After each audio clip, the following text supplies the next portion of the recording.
Information so నేను SP గారికి ఇవ్వటం కోసం ఇక్కడికి రావటం జరిగింది. సో వారికి ఆ ఇన్ఫర్మేషన్ అంతా ఇవ్వటం జరిగింది.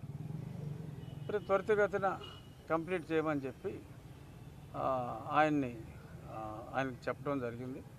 సో డెఫినెట్గా ఎటువంటి డిలే లేకుండా ఈ shoot that investigation will be taken up. Sir ఇప్పుడు జనరల్గా ఎఫ్ఐఆర్ చేసిన తర్వాత అరెస్ట్ చేయడం తర్వాత ఎంప్లాయీస్ అయితే సస్పెండ్ చేయడం process general any police officer ఇంత ఆలస్యం జరుగుతుంది అంటే మీ గవర్నమెంట్లోనే ఎందుకు జరుగుతుందని అనుకుంటున్నాను, ఇంత డిలే ఎందుకు వస్తుంది అనుకుంటున్నాను? మీరు భలే ఇరకాటంలో పెడతారు సార్. అంటే గవర్నమెంట్ మీదే కదండి బయట అంత సందేహం అది. అంటే నార్మల్గా ఇప్పుడు దాకా ఇటువంటి హీనస్ క్రైమ్ 307లో డీజీ స్థాయి అధికారులు ఇద్దరు, ఒక ముఖ్యమంత్రి మాజీ లేరు ఎప్పుడు.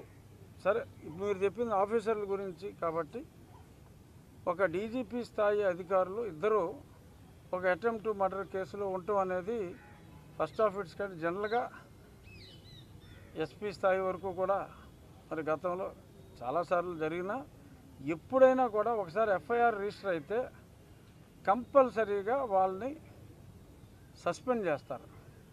ఇక్కడ ఎందుకు జరగలేదు అని నిన్న నేను కూడా ప్రశ్నించా. మీరేదో మీ ప్రభుత్వం ఒక లింక్ పెట్టారు, నేను కూడా ప్రశ్నించా. ఎందుకంటే రూల్ ప్రకారం చేయాలి కదా, ఎందుకు చేయలేదు అని నేను కూడా నిన్న మీడియా ముఖంగా ఇది చెకప్ చేయాలి అని చెప్పి నేను ప్రస్తావించడం జరిగింది.